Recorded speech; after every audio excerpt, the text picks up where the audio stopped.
interview, we have a very special guest with us, Alderson Broaddus University head coach Scott Phipps, dear friend of mine, and now a dear friend of the show, the very first guest at podcast. Scott, how does it feel to be the very first guest? I mean, it's an honor. I'd like to thank my fans, the Academy, for this opportunity. And one of the reasons why we asked Scott is about this week's show is all about forming your program and that transition of taking over for someone else and the things to that you've got to do to get the program to where you want to go. And I nominated Scott just because of the work that he's done at Alderson Broaddus University. If you go on the websites and check out what it was like before he was there and into what it's going on now, that Scott has made tremendous leaps and bounds with the program and has really turned that around going forward to where now, just this last season being conference champions. And just very close to getting a national tournament bid in just his third year with the program. And Nick, I know you've got some questions lined up for him. So, and this is actually the first time that Nick and Scott have met. So we talked about the show is about connecting coaches all over the country. And here we go. This is the first time Nick and Scott have ever met. And Nick, go ahead with the questions, my guy. Perfect. So because being the professional interviewer that I am, I did some research on Scott. And so, Scott, I didn't realize this. Your face looked really familiar. So I started reading your bio, and you actually coached against me as a player when you were at Buena Vista University. I went to Loras College. And so you actually coached 2 or 3 seasons against me. And then I was able to follow your track through Rockhurst and now getting to Alderson. But tell us a little bit about kind of your journey to getting to Alderson and how you really start your process to get there. Well, I mean, to be honest with you, it started, I coached, when I was 17 years old, I got my D license in Missouri and was one of the youngest people to have a D license, and was 17 coaching a U12 team. And, after college, I coached in high school, and then I got away from it for a while, and I happened to run into, one of the old coaches, and they had started a women's program. And he asked me if I could, come along and help a little bit, and I did. And next thing I know, the bug was back. And from there I went to Iowa Central Community College, where I was men's and women's assistant. Saw some success there. Went to a national tournament. Then, ended up going to Hastings College, where I got my master's degree. And from there, again, I kept making the move up the ladder. Then I had gone to NAI, that I went to, like you said, Buena Vista, which was a Division III school. Obviously, there's with the different divisions, some monsters are harder to conquer than others, and I in place there, and got the opportunity to move on to Rockhurst, and be mentored by Coach Tony Toka, who's the second winningest college coach of all time, and it just gave me the opportunity, to really take the next step, and had some opportunities along the way, but stuck it out there, and was recruiting and scouting coordinator there, and then I just took what I learned there and got the opportunity at Alderson Broaddus, and here I am talking to you guys. No, absolutely, that's awesome, and I'll brag on you a little bit because I was going through the seasons. I was watching because you took over your very first season was 2014, correct? Correct. And so the 2 years before they were significantly below 500, and obviously in a very short period of time, like Coach Starling and Sean said, that you guys have gotten to the point where you're winning the conference tournament, going from I think it was 4-12 to now 11-7-2 and winning the conference tournament. When you first got there, what was the situation that you walked into like? To be honest, it wasn't great. The one thing that I will give the boys there, they were very, very close knit and did have a family, atmosphere, which I liked. Just the level of play and commitment levels, and then the educational level in terms of your commitment to your classes was below as well. My very first day there, I pretty much ran them for 90 minutes straight in a gym to try to put my point across that things were different and they were going to change, and the guys bought into it, and understood that it wasn't going to be the way it was. They couldn't, maybe talk to me the same way that they talked to the other coach, and just understand that expectations were different, and so that was very good for me moving forward. They only had, I think that spring we had 13 guys on our roster, and that was 2 seniors playing with us. And, in I think a little under 6 months, I recruited 23 new guys there for the fall. Yeah, no, and that's a ton. Like when you got there, like outside of just the things that you mentioned before, what are some things that you thought needed to change in order for you guys to go from being a team that was 4-12 to being a team that you wanting to win the conference tournament, doing different things like that? I had to change the whole culture,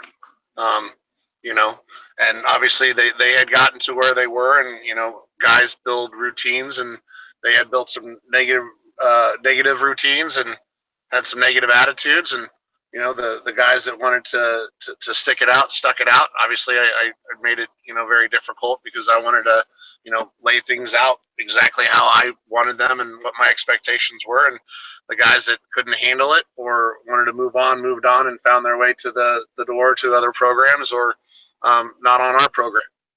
So it was actually very hard for us, especially in the fall, for a lot of these guys that were playing on I think a 2-win team or 3-win team from the year before, who were starting games, who now are playing on the development team and the reserve squad and aren't even getting first team minutes. So that was difficult for a lot of guys to swallow as well.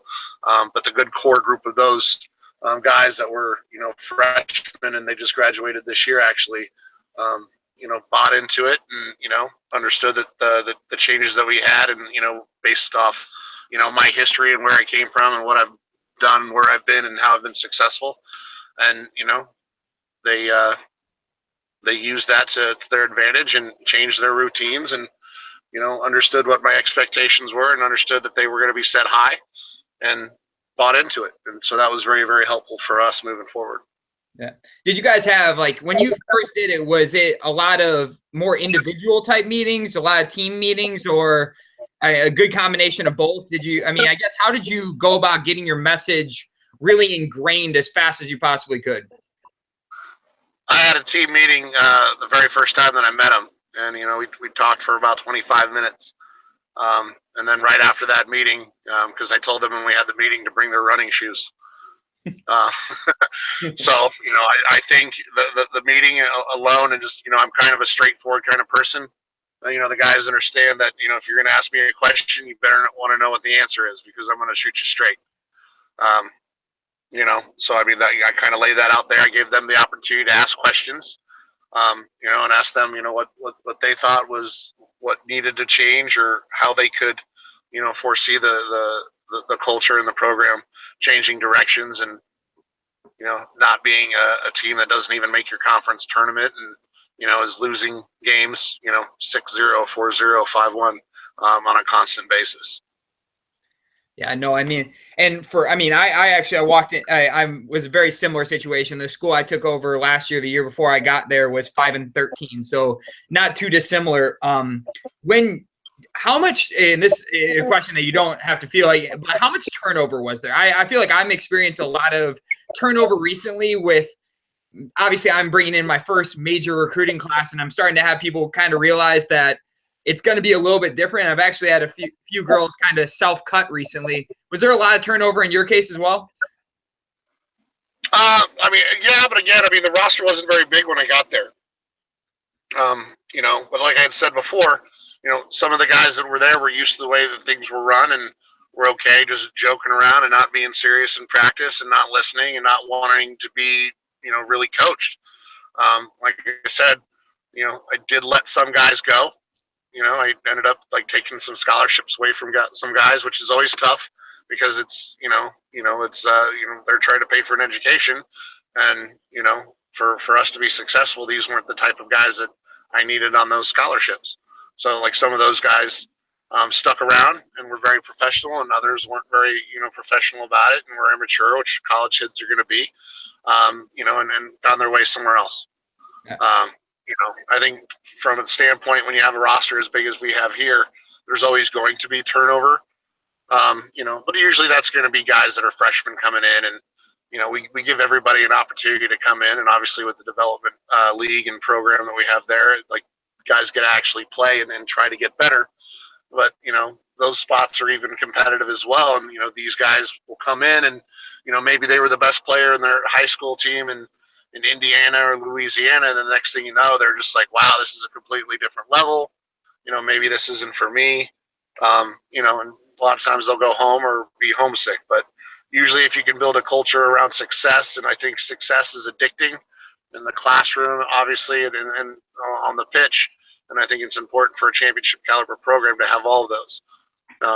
So those that want to strive to be as successful as they can be and want to be, find themselves sticking around, and then other ones that just think it's too hard or just understand the level's too high for them, usually find themselves moving on.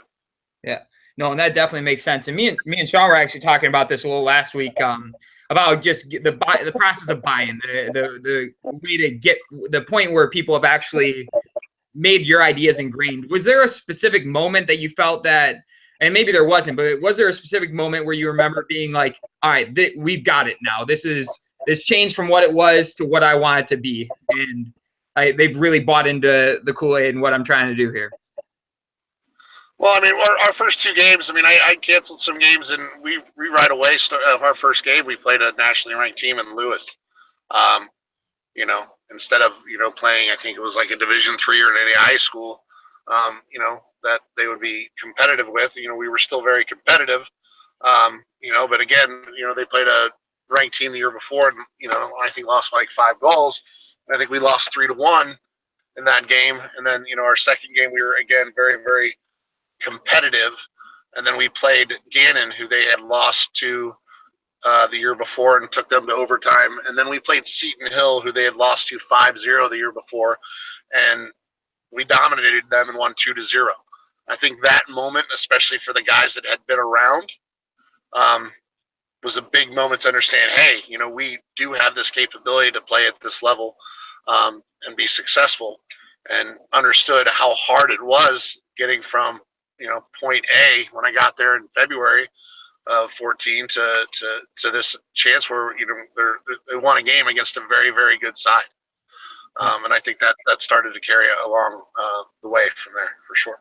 Yeah. Outside of bringing in new players, what do you think changed what do you think you changed the most to make that obviously more successful this your first season than it was the year before? What were some things that you did with, I mean, the huge buzzword is culture right now, but like, what are some things that you did culturally within the team that kind of made that switch flip a little bit?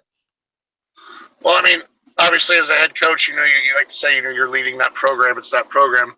We wanted to make sure the guys understood it was their program. And I don't deal with rules per se. I deal with, you deal with rules, and you're just going to find guys to break them, and then you have to, find punishments or do this or, run guys. We don't deal with rules. Like, we don't have a list of rules. We don't have a list of team rules. We just deal specifically with expectations. And my expectation level is extremely, extremely high. I find that if guys, if an individual or student athlete, breaks rules, he breaks rules. If he doesn't reach expectations, I feel that hits their psyche a little bit more and makes them want to work a little bit harder, to reach those expectations next time. If that makes sense. Yeah. And you set the bar high. We don't set expectations where we know the guys are going to be able to get it. We set them high.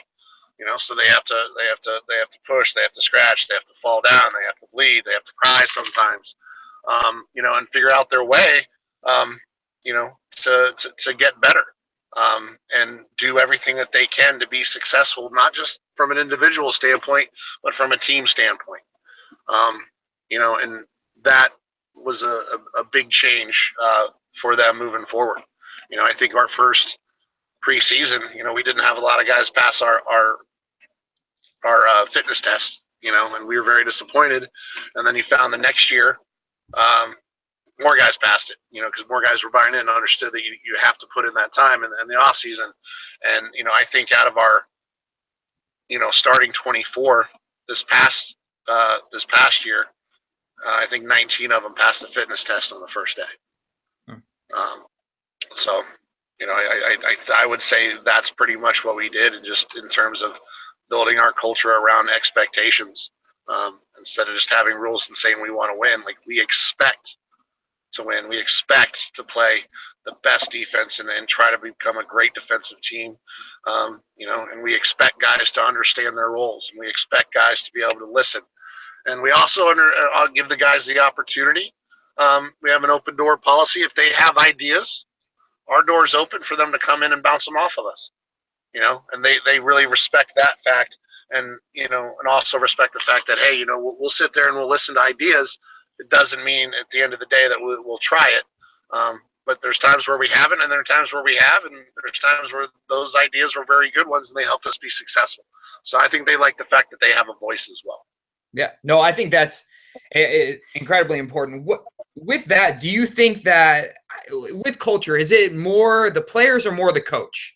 Or is it, I mean, obviously it's a little bit of both, but what impact does the players have on team culture? What impact can the coach have on the team culture?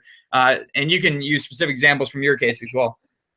I mean, I think it's a double-edged sword there. I mean, I think it's got to be everybody to establish that, and that's why I said, like, you'll have guys come in and, there's expectations and there's that culture and the understanding of what it takes and what's expected.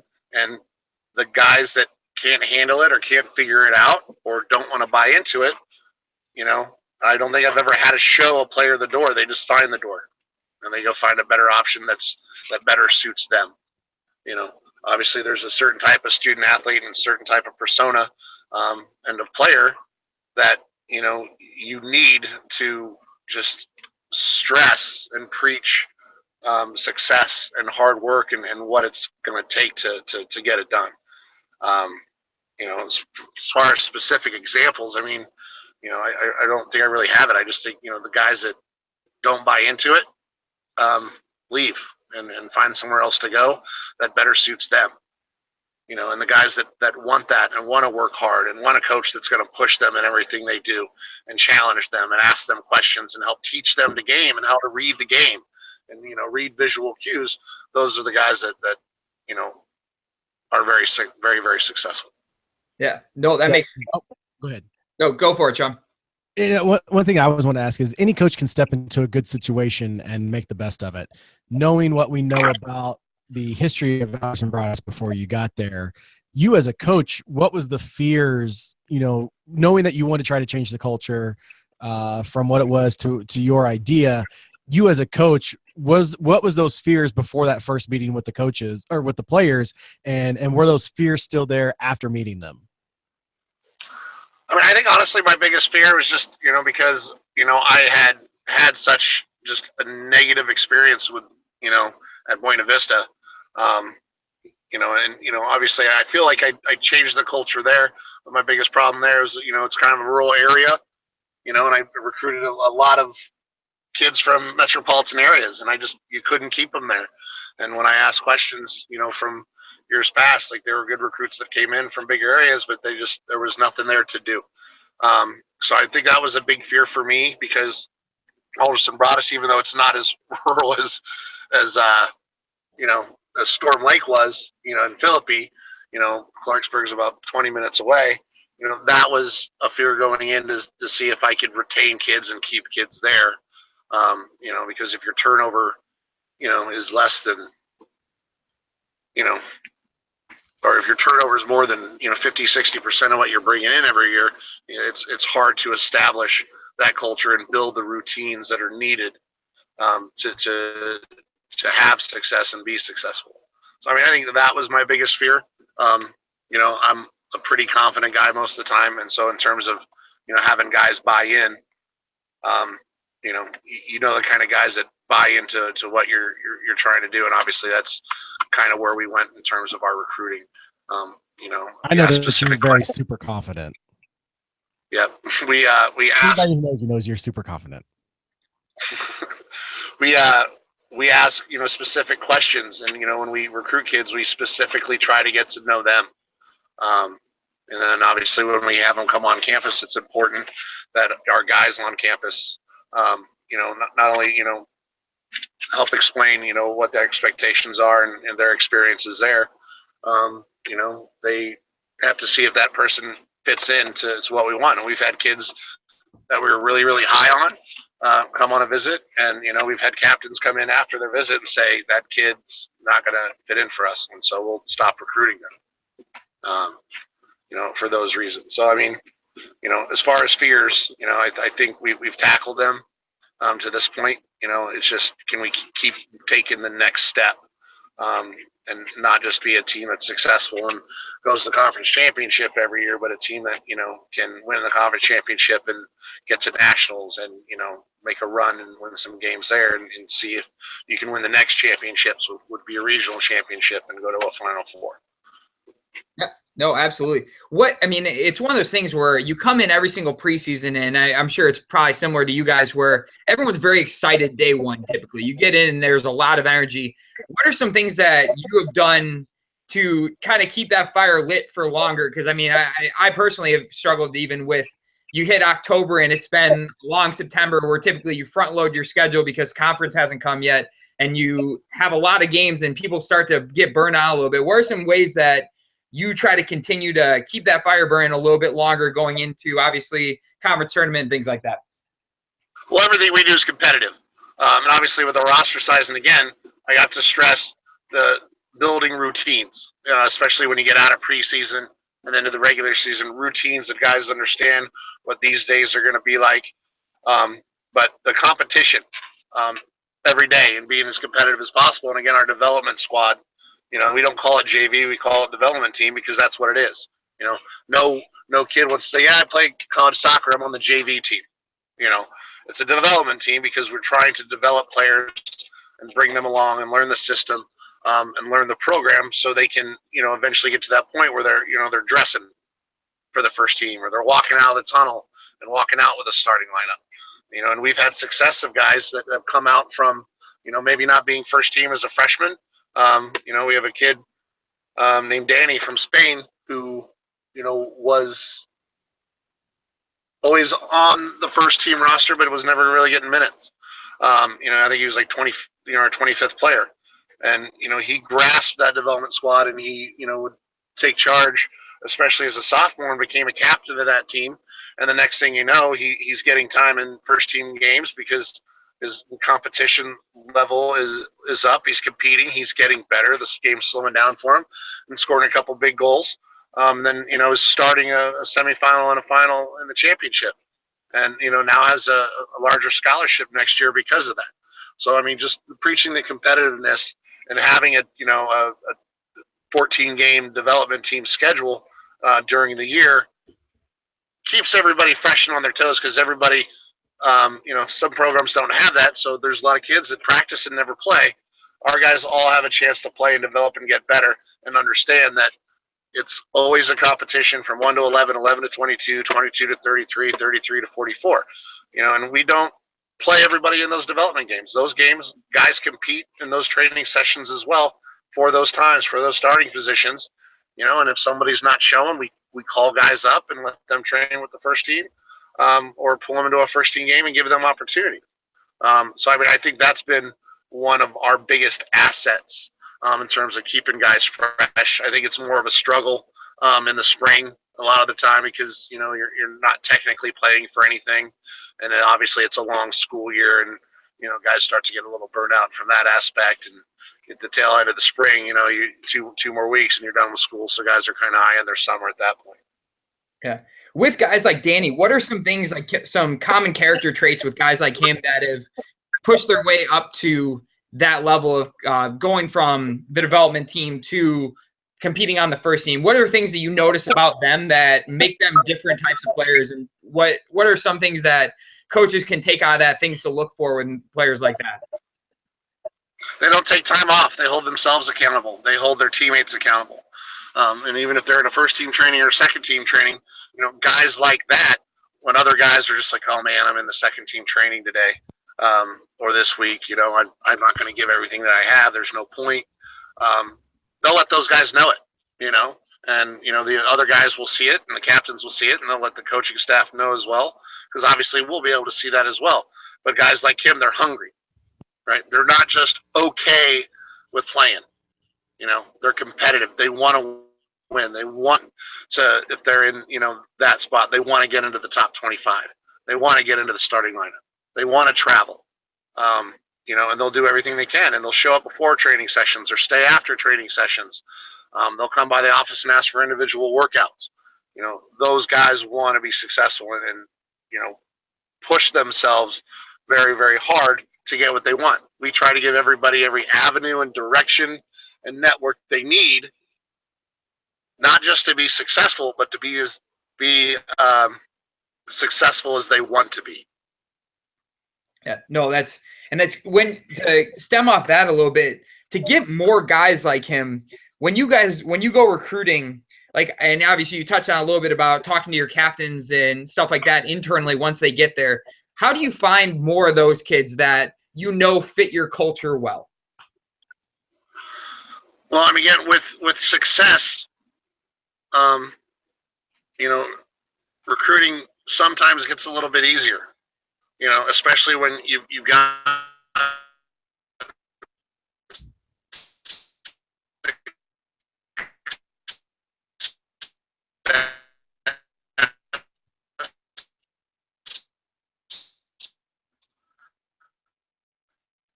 you know,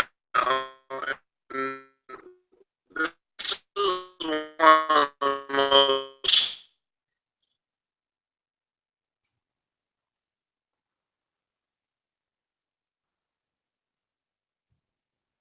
Scott, I think we lost you. Yep, we totally lost him. Let's see. I think he's in a dead spot or something, or he moved his phone. story, Are you there? programs when they're NAIA. I've been sitting in the same spot. Let me text him.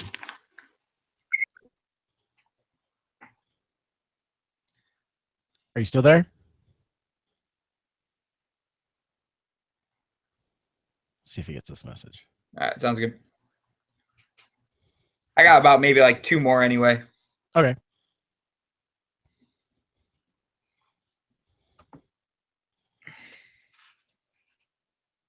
Where are we at running time right now?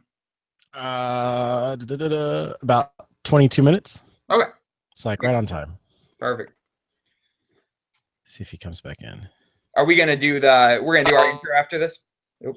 Yeah, you and I can do it. Cool. Are you there, Scott? Oh, he's probably getting back in. Yeah, after we'll let him go, and then we'll do our outro or our intro and outro. Perfect. Because that'll give us time to we'll know what the time length is. What else? It's going well. Yeah. I was thoroughly enjoying it. Dude, he's got great answers. He's a talker. No, it's good because it gives me stuff because I probably listed off maybe like 10 questions, and I was just gonna kind of bank on feeding off his stuff, and he gave me good stuff to feed off of, which was good. Yeah. Hey, are you there? Are you back with us? Hello? Are you there? Hello?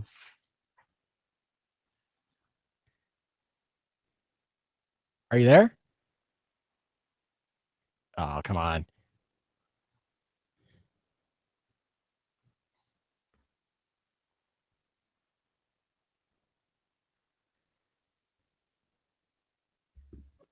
Fix that connection, my guy.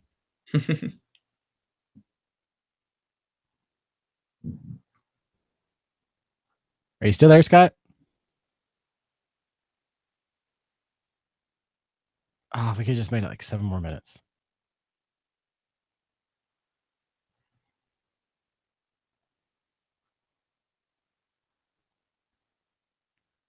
No, it was going so good. I was like getting ready to just get up and go grab another water.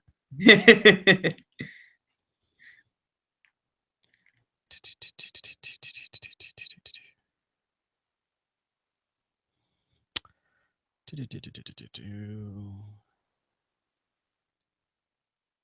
yeah, I said it was going well, and like I said, I was getting to the point. I was like, "Well, I'm just going to get up and walk away because you guys are killing this right now." No, he's fun to talk to. Like I was looking at his resume. Gosh, I didn't realize how good Rockhurst was. Oh yeah, They're like, I mean, because like I feel bad about this, but outside of your division, typically like teams ish, but not not enough. And I remember I kind of like got in a rabbit hole of just kept clicking through stuff, and like that they are ridiculously good. Yeah, I went. I think it was 2 years ago. 2 years ago, my boys, we were out there playing in the Sport KC showcase, and the Elite Eight was being played out at Rockhurst, and we got to go watch the games. And Rockhurst played. Was it not Upper Iowa? They played the game before it. I think Fort Hays State. Okay. And my players were just like, Rockhurst is good. And I was like, I tried to tell you guys. That's the thing. Like people don't realize across divisions that like they're like at the top, at the pointy end, there's you're not going to find bad soccer. Yeah.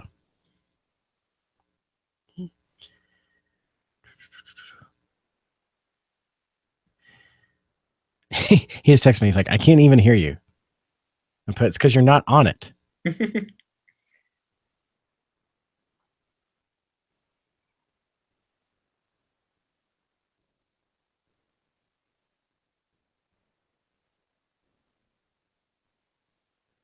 But your voice was going slow like a chopped and screwed record.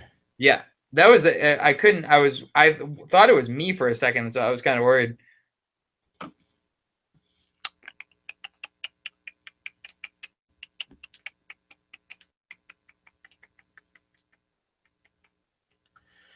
I mean, worst case scenario, we can always. When he gets home tomorrow, we can always hop on for 7 minutes and just finish it. Yeah. Actually, I'll text him that real quick.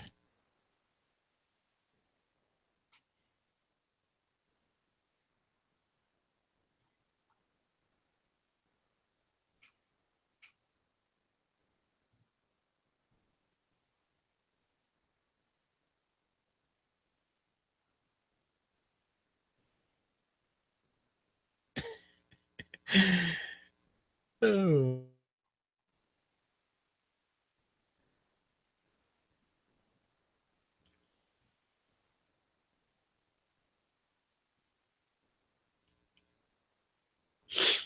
And I got crazy sneeze.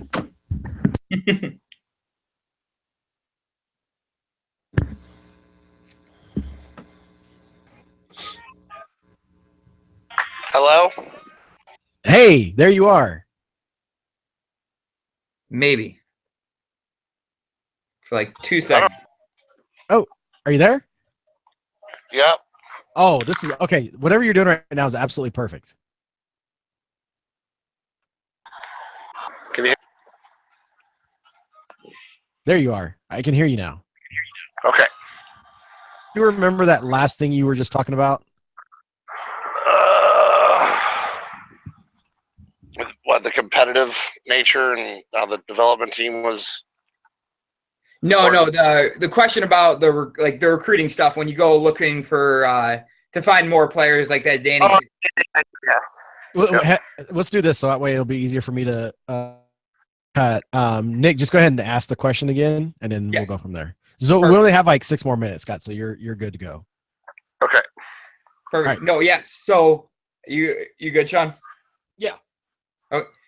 So when you're looking at different recruits to find more kids like Danny that are really just bought in and can compete and do different things like that, when you go recruiting, how do you really find that out about a player? How do you talk to their club coach? Do you go see them multiple times? I mean, what are some different things that you do to find more players like that? Well, I mean, we do a great job of getting to know and and building a relationship with the guys that we recruit. And obviously, we speak with their club coaches, their high school coaches, as best we can. But we try to get to know those guys.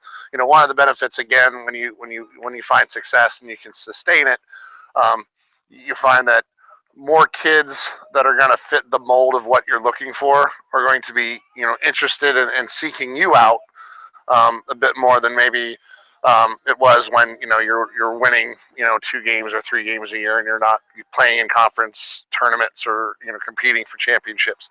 So I mean I think that's been very helpful for us from that standpoint. But we just do our due diligence. I mean we do a great job of trying to get to know the player and the family and are straightforward with them and let them know where we're at, where we think they're at, where they fit in. Are they a year away? Are they 2 years away? And then obviously, again, the fact that we have the development squad is a very good recruiting tool for us because guys have the opportunity, even if they're not getting a lot of first team minutes, to get minutes with the development team as well. No, for sure. That me and Sean talked about this a little bit previously. What are some things that you do to draw those top level kids that are probably looking to go Division One or like as most competitive environment as they possibly can to your program, as opposed to a program that may be finishing higher than you or maybe a division higher than you? I call them. There's a lot of coaches out there that see those players or understand that kids have Division One aspirations or are being recruited by Division One schools. At the end of the day, you have to also understand that the Division One level, it's it's a lot different. It's almost it's pretty much a full-time job. So some kids that's not for everybody. So something that maybe is less hours or a less commitment from the athletic standpoint where they can spend more time on their studies. Is helpful. But I mean, we're just not afraid to call anyone. We could see a player and they could be on the youth national team pool. We'll call them, and then all we do is just be ourselves and talk about our program and what we've done and what our expectations are and what we want to do moving forward and how we feel that they can help that out, and what how we feel it could benefit them. And a lot of times there's players that come in that maybe a Division One team wants them, but they want them to redshirt a year. We have no problem. We take players, that might come in just for a year, and then they're going to move on to a Division One school. We've done that with numerous players and moved them forward. Some coaches don't want that. They want to make sure that they have somebody that's committed to being there for 4 years. But again, we're just committed to the development of these young men and trying to help them be as successful as they can while they get an education. And I think that's really important. The fact that even though we're really hard on them and we have high expectations, we really do care about our guys and want to see them be successful. Yeah, no, I think I think what you touched on earlier, one of my favorite quotes is water seeks its own level. And I think you're right that once you get something going that's positive and that people want to be a part of, more people are going to want to be a part of that process. Do you find that a lot of your players recruit other players for you at a certain point, that you get guys and yes, more people want to come in because of those guys and they seek out people that they like as well? Yes, without a doubt.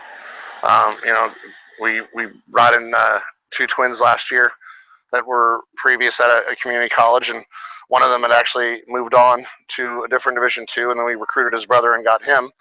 And his brother wanted some help. Tried to, or the kid that we recruited wanted some help trying to get onto a PDL team. And obviously being twins, they were hoping to try to go to the same PDL team.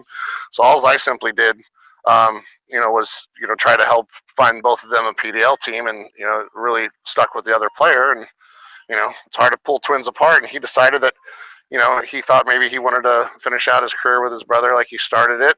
And they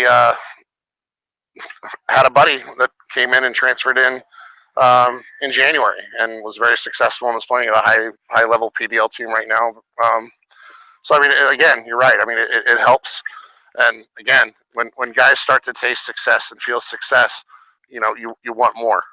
And so they're doing everything they can, not just from the student standpoint or the athlete standpoint, but now from a recruiting standpoint, and really trying to get the best players and the best people in here that are going to help us reach our goals. Yeah, no, and I think that's definitely a positive thing.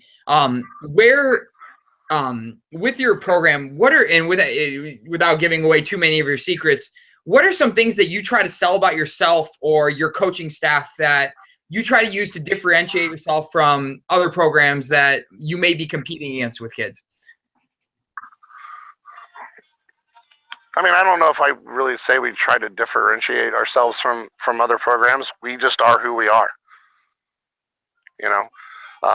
We're pretty upfront and honest with everyone about where we are and expectations and where we see them. And where we see ourselves as a program moving forward.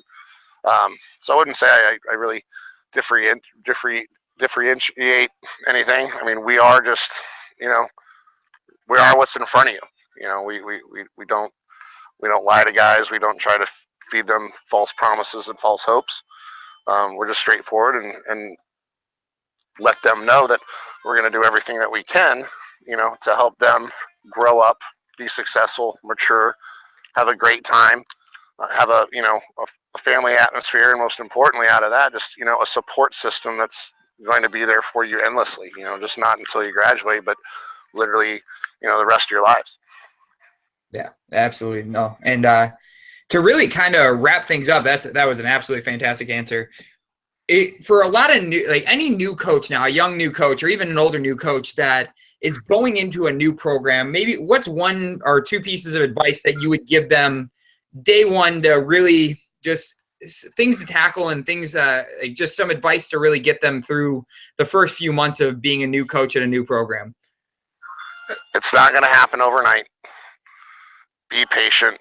Do your best from the get-go to try to get to know your players and understand where their mindsets are and what their routines are, and find the best way, to be able to change them and make them your own, and bring them along. There could be a group of guys that you can be straightforward and you can just swing things in a complete 180 in another direction, and there might be other guys that you have to kind of lead along the way a little bit and take more baby steps to get where you want to need, and then just don't give up and just work hard. Yeah, that's absolutely fantastic. And Sean, that's all I got for tonight. Is there anything that you want to add to any of this so far? Yeah, you can find Coach Phipps on Twitter at Coach Phipps17. And, we talk about shaping of a culture. How much do you feel aspect between your own accounts and that of your teams has really helped when it's come to showing the changes that you've made and shown these recruits the program and culture that you've developed at AB now? Well, I mean, it's extremely important, and again, it's not something that I developed on my own. I did it with a great bunch of guys on my roster and a great coaching staff. Anybody that we bring in and anyone that knows me, I'm very picky and articulate about, who I even want, as a coaching staff to do those things. And we have the right mix of guys and everybody helps, but, our social media guy is phenomenal at what he does. And, these days, kids would rather Twitter and text and look at social medias and look at Snapchats, instead of, getting online and just looking at a website. They want to see those things other than gobattlers.com. They want to see the AB Men's Soccer Facebook page and see videos and hear from the coaches and see snaps. I mean, that's just where our society and technology has brought us today. And we're lucky enough to have, someone who's, and we go back to, learning is bringing me along with baby steps because I'm just getting into it. I'm an old soul when it comes to things like that, and I struggle with it, but I'm working on it and trying to come around as well. But I mean, it's extremely helpful, especially from a recruiting standpoint. And then even now, from a standpoint, when you have new players coming in, they get the opportunity to, add the players that are already on the team and start to get to know them and look at them and look at their tweets and their Facebooks and, get an idea of what the personalities or the teammates they have coming in. Instead of coming in first day, bright-eyed and bushy-tailed and not knowing anybody, it's very helpful. And the one question that we when we interview them is, what is your greatest coaching memory, or what's something that sticks out to you that when it's all said and done, like that's going to be the moment that you think of and the moment that you want to be remembered for the most? I don't think it's happened yet. I think it's important. I thought it was, it was a really emotional day for me when I saw these guys that were right there when I first came as freshmen graduate. Um, even though I didn't recruit them, some of the guys that I brought in as transfers, like, graduated. But, seeing the guys that, helped change that culture and mold this program into what it is now and set the foundation for, where we're trying to build and what we're trying to become, and seeing that maturation process and seeing them reach their goals and, seeing them go from a 2-win team to back-to-back conference championships and being a conference champion their senior year was pretty, probably right up there for sure. Anything that you want to leave the audience with before you head out? No, I think I'm good. I just appreciate you guys taking the time and giving me the opportunity to be the first. I think it's important to have things like this and give opportunity for coaches to hear other, coaches' input and be able to ask questions. And, I'm glad you guys took the time to do something like this. I think it would be helpful for a lot of people. Well, we thank you for joining us. And like I said, when we thought about this topic, you were the first one that popped in my mind just because of the work that you've done. I think it's something I don't really know how much credit you get for it. Just from outside of the conference, I think it's something that, Top Drawer Soccer the other day just released like the top, I think it was 5 or 10 coaches like to be on the lookout for in the next couple of years, and I think that it's a shame that your name was not on that list. And I think the more that you continue doing as you've done in just your short time at AB, I think that we're all going to be hearing the name Scott Phipps very, very soon when it comes to top coaches in the country. And I brother, I think the sky's the limit for you. And it's been an awesome thing to be right there kind of watching you along the way. Well, I appreciate that, man. It's very humbling to hear. I think I have a lot of work to go, but it's very good, and I'm going to keep grinding and doing everything I can to, make my program and help my boys be successful and myself be successful along the way. So I appreciate that. Thanks, boys. Absolutely. It was awesome meeting you, Scott. It was very cool learning from you tonight. It was great. Honestly, just so much good information. You're definitely anytime, man. You have my number from Sean too. Anytime you guys have questions, feel free to call me, text me anytime. I'm always around. I will absolutely do that. All right, man. We'll see you. Thank you very much. All right. Bye. Okay. All right, so Nick, I'm going to send you another. I'm going to end this broadcast, and I'll send you another invite so we can do ours on a separate file. We do. All right.